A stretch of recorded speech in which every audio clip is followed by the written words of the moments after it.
Ça va être une belle semaine, les amis, puisque dès mardi soir, il y aura les 2 premières rencontres du play-in, donc le 7e contre le 8e dans la conférence Ouest et le 7e contre le 8e dans la conférence Est. Sachez que dès maintenant, vous pouvez remplir les brackets sur NBA.com, donc vous n'hésitez pas à aller vous connecter, on va vous mettre le lien, que ce soit sur les réseaux sociaux, sur YouTube, etc.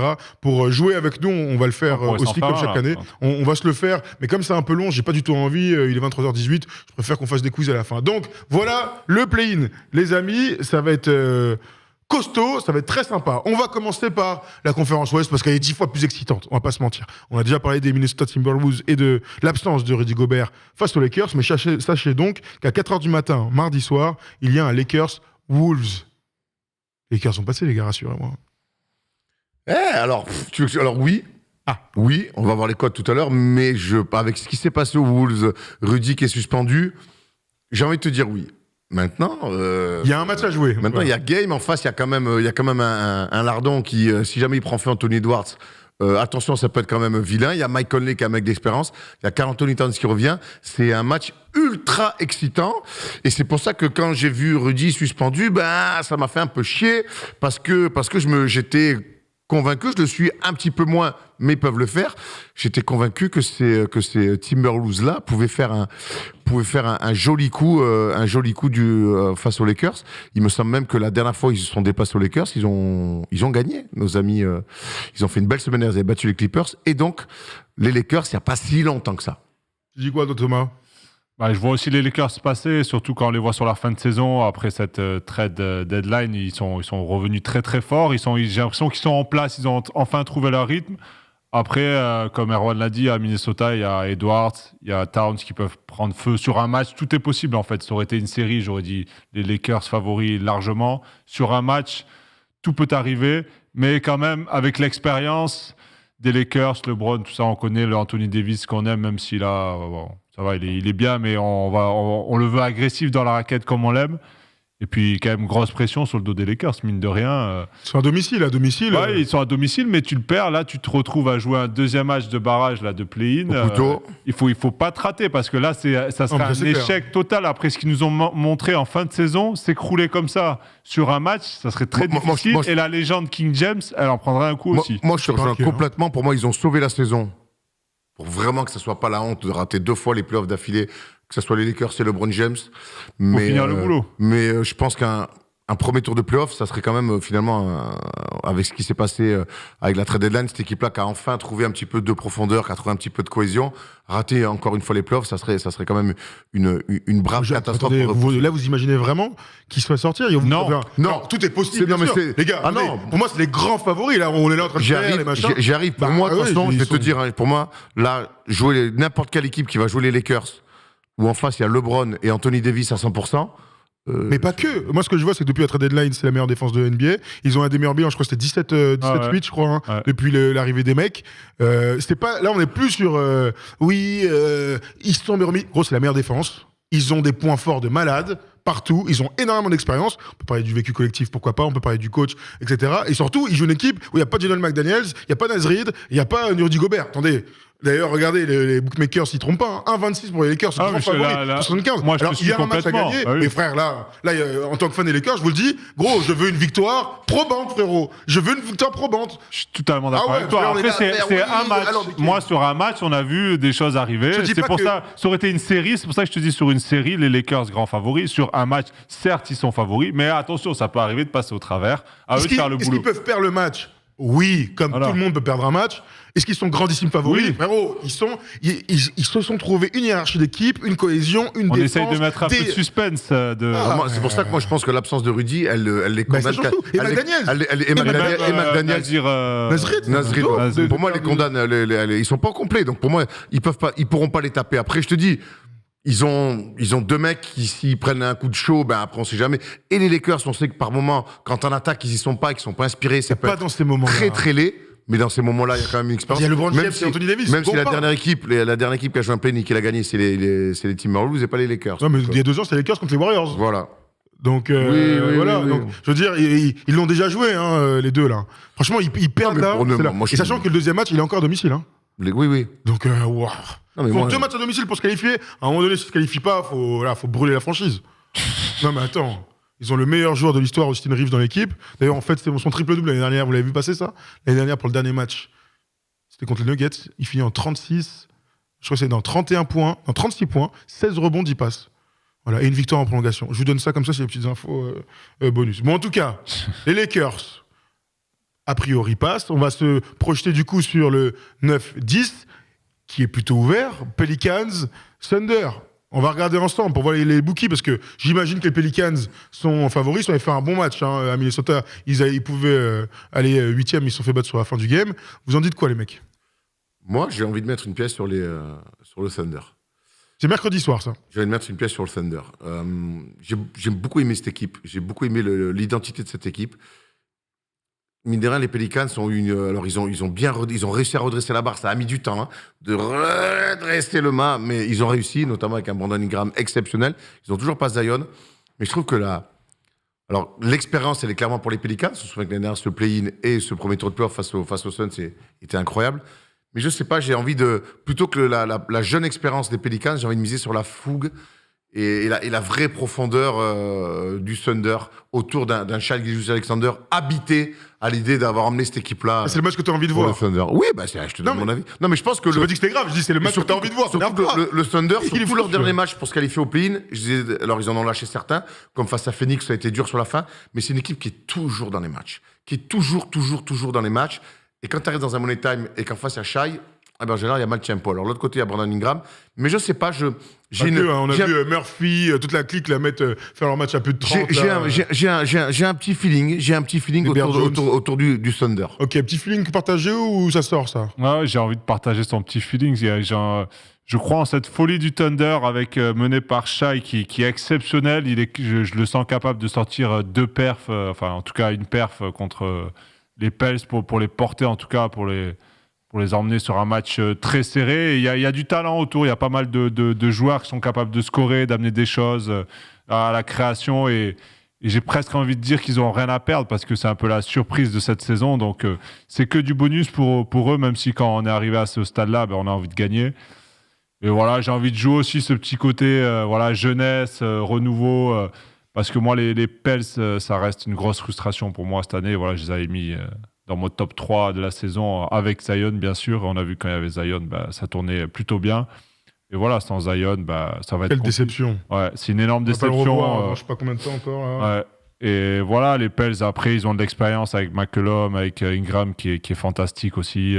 Valanciunas qui va envoyer du bois dans la raquette. Et... Colomb, il est malheureusement pas toujours fantastique. Il a été de temps en temps. Ouais, il est un peu moins bien revenu ces derniers temps. Tout à fait. Mais comme Erwan, j'ai envie de jouer ce petit côté fantasy. Et après, ils sont kiffants. Et je sais que je leur suis tombé dessus à eux, un peu les 2 pieds en avant, où j'ai l'impression que c'est une équipe NCAA et qu'à bout d'un moment où tu as un ticket pour être une franchise NBA, tu peux pas que miser. Alors, faut évidemment du temps pour reconstruire.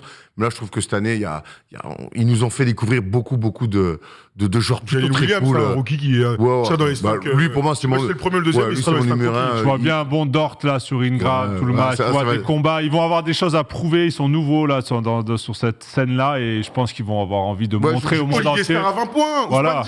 J'ai peur que ça soit un peu que les temps de jeu soient un petit peu réduits, mais oui, t'as raison. Le Williams là, qui était à Santa Clara, Jalen Williams, quel kiff. 3 postes 3, 4, du dribble, du joueur complet, bon défenseur. Il va au mastic, il a déjà un physique de mammouth. Enfin, là, ça, c'est une vraie belle découverte. Absolument, belle découverte. 3h30, ça c'est mercredi soir. Non, moi je pense que les Pels vont passer. On va se retrouver avec un Minnesota. Tu joues les codes, toi. Non, je pense vraiment. Non, mais j'adore OKC, je perds un truc, mais il y a une meilleure équipe que l'autre pour moi. Donc à un moment donné, vous connaissez ma théorie avec le basketball. C'est la meilleure équipe, l'équipe avec les meilleurs joueurs qui gagne. C'est tout con, mais maintenant que je t'ai dit ça, tu vas beaucoup y penser, tu vas voir que c'est. Tu vas changer ma vie. Tu vas changer ma vie là, clairement. Dans ce sport là, c'est l'équipe avec les meilleurs joueurs qui gagne. C'est très très con. Ok, je vais y réfléchir ce soir. Il peut y avoir des surprises, mais globalement, ça se vérifie 2 fois sur 3. 4 fois sur 5 même. Vous savez, Mathis, tout à l'heure, il a failli passer à l'antenne. Et on va le récupérer parce que je veux qu'il me donne son avis. Est-ce que ça marche pour Mathis là maintenant? Tu nous parles pas de Rudy Gobert. Vous m'entendez, les gars, ou pas? Oh là là.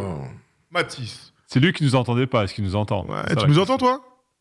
Moi, je vous entends très très bien, les gars. Ah ben voilà. Super. Bon, bienvenue, Mathis. Alors, dis-nous tout, toi. La Thunder, Pels, Lakers, Wolves, qui passe là? Vas-y. Lakers Wolves, c'est les Lakers. Ok. Parce que déjà, je suis un gars des Lakers, donc je peux pas dire autre chose. Ah. Et moi, je suis pas d'accord avec vous sur KC. Je pense qu'ils sont un peu cramés en cette fin de saison et qu'ils vont prendre un peu le retour de la médaille de leur jeunesse. Enfin, c'est un peu. Cramé et jeune, ça c'est va pas trop vraiment un ensemble. défaut. Cramé et Non, jeune, mais ils ont cramé- tous 20 cramé piges. dans le sens, tu sais, c'est un peu un rookie wall grande échelle. Ok. Et ils vont prendre un play-in avec cette expérience qui est très très faible. Et les Falcons, ils sont juste au-dessus. Ok. Donc voilà. Mais Alors, je vois pas Shai faire assez le taf face à toute l'armée des Pelicans, même s'ils sont en réduit. parce que s'il met 30, c'est pas suffisant, c'est ça le truc. Il faut qu'il fasse un énorme match. Ah non, mais il C'est faut que évident. collectivement, Bien sûr, il évidemment. fasse. Évidemment. Alors, attendez, je récapitule. OKC, tous les deux, donc contre Minnesota, pour l'accession à la 8e place. Du coup, qui passe pour vous en 8e? On va jusqu'au bout. Minnesota. Alors, Lakers et Minnesota qui se qualifient. Ok, et toi? Ouais, Minnesota aussi. Minnesota aussi. Avec vous êtes le ratés. retour de Rudy Gobert. Ah, c'est bien Bander. Tête de ma mère qui bande sur moi. Et toi, tu dis quoi? Et tu dis quoi, toi, Mathis? Moi, je vais pas bander sur Rowan, donc. Donc, non, moi, je mets New Orleans qui passe et New Orleans qui repasse encore après face à. Moi, je suis d'accord avec ça. Moi aussi, je pense que. D'ailleurs, il y a quelqu'un qui nous met les New Orleans, là, ils sont à 3-1 contre OKC, saison régulière. Ah, moi je n'avais aussi- pas ces stats. Je l'avais Ah pas. ouais, mais tu bosses pas après. Aïe, aïe, aïe. Moi aussi, je suis d'accord. Je pense que je pense que Minnesota, à l'image de Draymond Green back in the days, là, avec les trucs, je pense que les patates, là, soit. Et. En tout cas, sur la seule mi-temps qu'on a vue après cette Ils étaient très altercation, on les a trouvés très bons. Tout à fait. Mais, Ouais, mais les gars, il va falloir digérer tout ça en rentrant chacun à la maison. Et c'est pas pareil, hein. C'est comme une entorse. Hein. À chaud, ça va, et puis après, le lendemain matin, après la douche. Pas mal.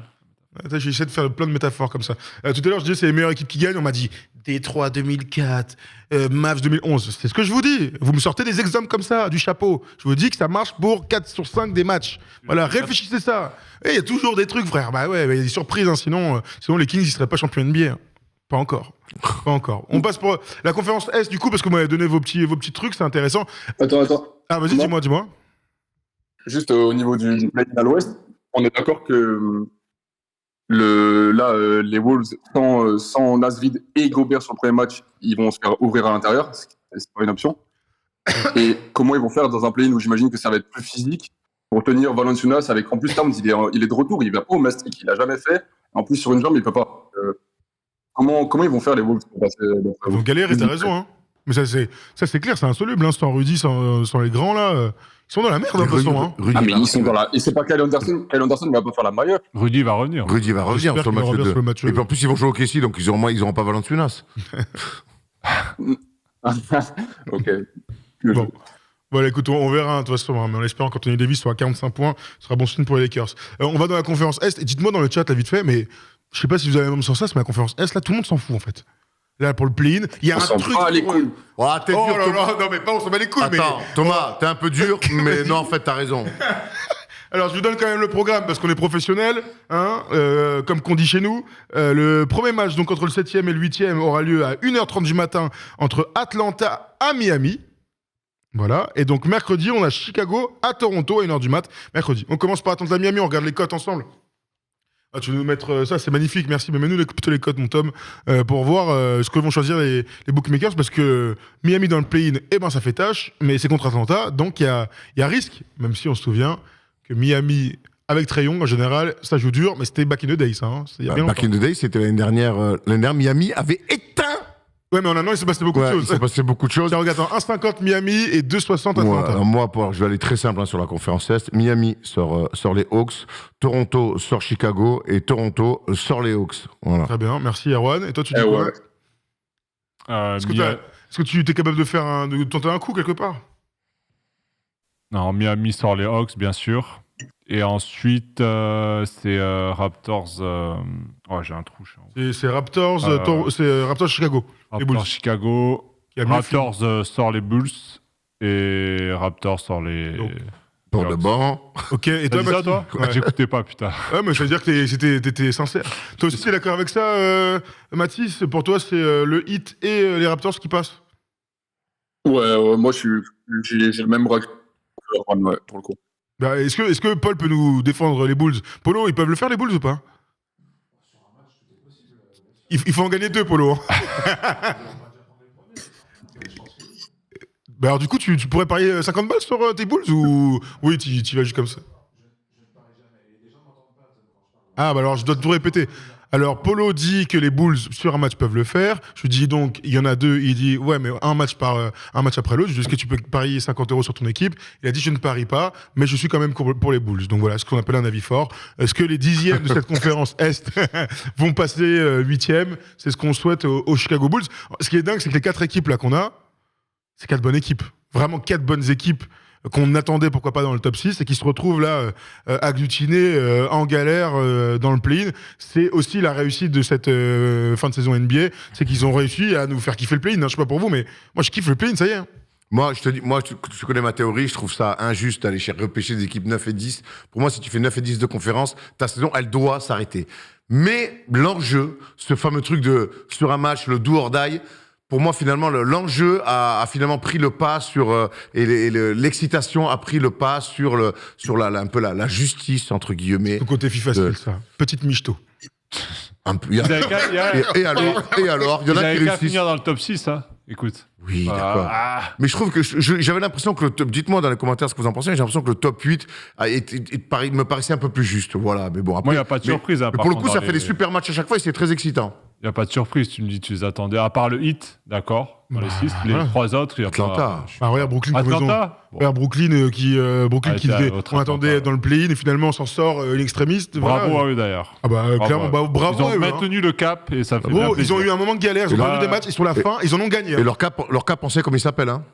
On Ah ouais, sait. c'est qui? Michael Bridges. Je connais pas. Un petit shout-out à Cam Thomas, qui joue jamais, mais quand il joue, il met 40. Il a mis 46 encore en carrière. Et c'est la 4e fois cette saison. Il essaie de le faire jouer avec les titulaires un Mais peu t'as vu, pour il lui a essayer. dit, il dit non, la hiérarchie est comme ça, tu seras pas titulaire en fait, tu seras pas. Non, mais. C'est incroyable. Ou gros, mais- 6e homme. Non, mais il joue 10 minutes. Ouais, ouais. Mais oui, je suis d'accord, mais- fais-lui 25 minutes en sortie de banc avec les autres, hein.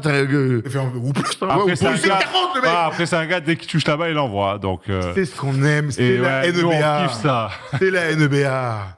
Nous, on veut des mecs qui envoient le pâté, comme Mathis. Mathis, il vient, tac, il nous sort des bons arguments, et puis il a un micro qui marche, et même il nous entend. Bravo, Mathis. Allô les gars, vous m'entendez? C'était une blague? Parce- Ah, bravo. Tu en penses quoi de Cam Thomas là? Parce que c'est vrai, vous savez que je sais pas quand c'était, on était aux States et il y a Cam Thomas qui fait les 3 matchs à 40 et on dit lundi prochain on fait Cam Thomas. Bon après il a un peu redescendu, on n'a pas pu en parler. Et tu sais quoi? Il est 30 et préparez vos quiz parce que dans 5 minutes on le fait. Qu'est-ce que t'en penses Mathis de Cam Thomas? Est-ce que toi aussi t'es hypé de fou? C'est ta Cam? Non, c'est un enfant de Jamal Crawford, mais bon, genre il est régulier, en vrai il n'y a pas grand chose à faire. C'est un bête de scoreur, mais bon, et qui va vraiment faire quelque chose. Ça mérite vraiment. Ah, alors, il est jeune, il met des cartons. Il a quand même montré, il y a des moments, malheureusement, je l'ai vu au Garden faire gagner les Nets avec Kevin Durant sur le banc. Il a quand même il est quand même sacrément burnestre. Il aime bien les fins de match. Il met des gros tirs. Il s'échappe pas. C'est des mecs. Alors, dans une équipe ambitieuse, je suis pas persuadé que tu Mais puisses. comment faire tu l'expliques, toi, qu'il ne le fasse pas jouer Je sais Il a pas. des défauts. Moi je te Après, dis, il a des non, défauts. mais Après, je pense qu'il c'est pour- Des défauts, il des défauts. Il défend pas. ça défend pas. cacahuète. Il défend pas, il est sous-dimensionné. Et comme tu l'as dit, Voilà. mais mine de rien, Il les est Nets, c'est- unidimensionnel à l'extrême. Voilà, les Nets, c'est une équipe qui se passe la balle en récupérant tous les anciens Suns, tout ça. Bon, Ben Simmons, c'est out. C'est une équipe, il a essayé quand même il essaie de leur faire se passer la balle un maximum. Il y a un truc avec Michael Bridges, qui est souvent lui à l'initiative, mais c'est une équipe qui se passe la balle. Lui, c'est une croquette incroyable. Alors Ouais, c'est du rarement vu. peut-être aussi, doit je me prouver. dis que Jack Vaughn essaie de lui faire passer des messages pour qu'il rentre un peu plus dans le collectif, qu'il a du mal pour l'instant à intégrer, et qui dit, mais gros, t'as beau être un méga scoreur, moi je veux que tu sois un peu plus dans le collectif, donc tant que tu fais pas ça, tu joueras pas plus. C'est peut-être aussi un process Bah, disons entre que- Jack Vaughn et Cam Thomas. Ce mec-là, pour moi, il a 3 issues dans sa carrière NBA. Il a 21 ans, hein, donc il a encore beaucoup de choses à Ah, il est apprendre. jeune, hein. Il est très très jeune. Pour moi, soit ça va devenir un titulaire scoreur de NBA, poste 2, combo, scoreur, donc titulaire avec 20 points par match, plus de 20 points. Soit ce sera un 6e homme du type Clarkson, tu vois, ou Crawford. Ah, voilà, ouais. Voilà, vraiment tous ces mecs qu'on Aaron adore. Brooks. Ah, il était plus meneur que ça. Non, Ouais. plutôt.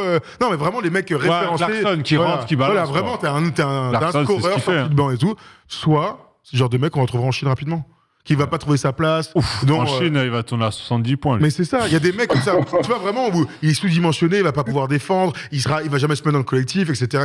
Pas par rapport à ce qu'il a dans la tête, mais parce que son profil ne va pas correspondre. Ah, il faut qu'il Pour moi, il y arrive a à trois passer issues, le c'est cap terrible, et se dire ouais, ok, il faut que je me la colle un peu plus en défense et faire des meilleurs choix en attaque. Voilà, parce qu'il est pas loin en fait. C'est frustrant parce qu'il est pas loin justement d'arriver à s'installer, mais non. pour l'instant, mais il a fait quoi, 4 matchs à plus de 40 points. Après, il y a quelqu'un qui nous dit Jimmer Ouais. Fredette, j'adore. Alors là, Ouais, c'est plus fort que Jimmer Fredette, s'il te plaît. en tout cas, il a montré des trucs, mais Jimmer Fredette, que sorti de fac. Lui, Oui, comme Thomas, c'est un mec qui a d'accord, toujours marqué des Fredette, il a points. rien fait. Jimmy en Fredette, NBA. il a mis 40 en NBA, mais en cumulé sur tous les matchs Oui, qu'il a mais fait. dans Jimmer Fredette, il a des gros défauts, on le connaît, mais j'aime bien ce délire de. C'est la moyenne basse de Cam Thomas. Tu vois, c'est genre, au pire, tu seras Jimmer Fredette.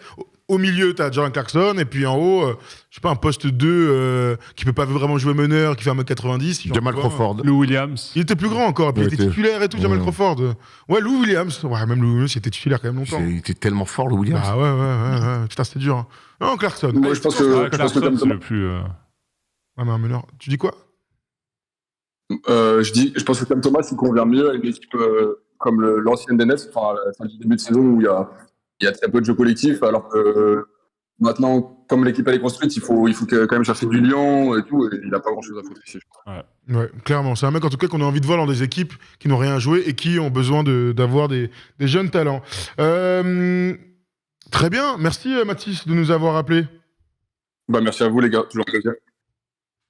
Merci à toi. Je regarde le message de Tom, pardon, et on va accueillir un dernier auditeur. Ce sera le dernier pour cette petite séquence parce qu'il a un coup de gueule à faire passer. Est-ce que Morgan est avec nous? Tom, tu peux le mettre direct parce que. Allez, vas-y, 2 secondes, excuse-moi. Alors, 2 secondes. Morgan est avec nous et il a un coup de gueule à nous dire. Il est pas content. J'espère que c'est pas contre moi. Je crois que c'est Pas contre de me toi. faire engueuler, moi. Est-ce que tu es là, Morgan? Je suis là. Alors, salut Morgan. Salut Morgane. Ne dis pas bonjour parce que j'ai compris ton sujet et j'ai de grandes craintes. Dis-nous tout. Non, parce que vous avez fait une grosse séquence sur l'Ouest que j'ai trouvé très juste par rapport aux qualifications. La semaine dernière, j'étais venu en disant que moi, je voyais plus les Lakers finir 6e. Au final, les Warriors ont fini 6e. On est en espérance de voir les Kings face aux Lakers au premier tour, mais ce n'est pas grave. Mais du coup, moi, je voulais parler un peu plus de l'Est et de cette possibilité pour Toronto. Toronto d'aller chercher la 8e place. Je trouve qu'Atlanta, c'est assez juston. En plus, moi, je pense que Miami s'en sort très bien avec Atlanta plutôt que Toronto. La Miami, on adore Atlanta. À chaque fois, on leur met une rouste en playoff. Et on l'a vu l'an dernier. Donc, je trouve Miami très intéressant. Et je voudrais savoir un peu pour vous, est-ce que Miami est, selon vous, l'équipe qui peut être le plus poil à gratter pour Boston par rapport à Atlanta, Toronto ou Chicago? Bon, oui, pour un numéro, pour une équipe qui va sortir du play-in. Ils sont chiants Miami de ce qu'on a vu de l'année dernière. Par contre, moi, ce que je dis de cette équipe de Miami, c'est qu'on finit une saison régulière de 82 matchs. Je sais pas ce que cette équipe a dans le bide par rapport à la saison dernière. Voilà. Moi, honnêtement, je sais pas cette équipe de quoi elle est faite, de quoi elle a envie. J'ai pas compris leur saison. Voilà. Ils ont sauvé les meubles en faisant 7e et en ayant l'avantage du terrain sur le play-in. Je pense qu'ils vont aller en play-off. Maintenant, ils peuvent être surprenants parce qu'il y a un vécu collectif et que l'équipe a pas beaucoup changé. Mais je sais pas ce qu'ils ont dans le bide. Je sais pas si c'est une fin de cycle. Je sais pas si c'est juste une année un peu noire. Je sais pas en fait quoi dire du 8. Le problème, avec les grosses équipes, on sait comment elles jouent, on sait à peu près ce qu'elles vont faire chaque soir. Avec le 8, on ne sait pas en fait. Il y a trop de hauts et de bas. Moi, je pense que la plus grosse erreur, ça a été de mettre Hero dans le 5. Je trouvais très très bien en sortie de banc. Moi, en 6e homme, il apportait beaucoup plus. Et voilà, après, au niveau de l'effectif, en tout cas, ils sont pas à leur place. Après, collectivement, ils ont eu du mal à se trouver cette année et c'est l'équipe qui peut être le plus gros poil à gratter, en tout cas, on va dire, pour l'équipe des Celtics. Parce qu'ils ont individuellement, en tout cas, sur le papier, ils ont de quoi faire face. Mais au niveau de l'impact, j'ai peur qu'ils soient un peu légers contre les Celtics. Ça te va, mon ami? Ça me va. Je rajoutais juste que... Je t'en prie, vas-y. Miami est peut-être l'équipe qui me frustre le plus, étant fan de Miami. Puisque je trouve que le calorie a été très mal géré. Et on va le payer, je pense, contre Boston. Même si moi, j'aimerais qu'on gagne contre Boston. Hein. J'aimerais qu'on leur mette 4-3, qu'on gagne chez eux. Ça n'arrivera pas. J'ai mis 4-1, je crois, dans mon bracket pour Boston. Mais je vois pas un joueur step up face à Boston. Surtout face à leur défense qui est insane. Voilà. C'est tout. Eh ben écoute, vous voyez, c'est l'émission des auditeurs. T'étais pas content, t'es venu parler de la conférence Est, bravo à toi, Il merci de repart nous avoir content. appelés. Non, mais ça y est, les gros, c'est bon, on a parlé de la conférence Est. Je m'entendais un peu plus véhément comme coup de gueule. Ah je te cache pas. non, là c'est tout en douceur, tout en finesse. Merci Morgane. De rien, merci à vous les gars, bonne Merci, soirée. mon Salut Morgane. Je vous donne le programme du coup de cette semaine. Je vous le disais, mardi soir, donc demain soir, au moment où vous regardez peut-être demain, vous savez que ce soir c'est donc les 7 et les 8. Voilà, très bien. Alors le programme, ça c'est First Team, c'est bien aussi. Ouais, libre antenne, clutch le mercredi, on va pouvoir parler des matchs, ça va être lourd. First des shows de folie. Allez hop, ça, on balaye. Non, je parlais de la NBA, des trucs sérieux. Donc je vous le disais, mardi, mercredi, play-in, vendredi, les 2 derniers matchs de play-in, et samedi, ça commence à 19h, les vrais playoffs commencent très sérieusement avec un Nets Sixers. 21h30, il y a Boston qui va jouer. Ouais, il y a les Knicks contre les Cavs à minuit. Il y a le Warriors Kings à 2h30. Et ouais, Boston, on n'a pas encore. C'est contre, bien sûr, le deuxième. On verra qui se qualifie. Et dimanche, attends, je vous donne juste le programme de dimanche. Il y aura les Bucks, les Nuggets, les Grizzlies. Enfin bref, ça commence. Et donc le fameux Clippers Suns dimanche soir. Ça, c'est la folie.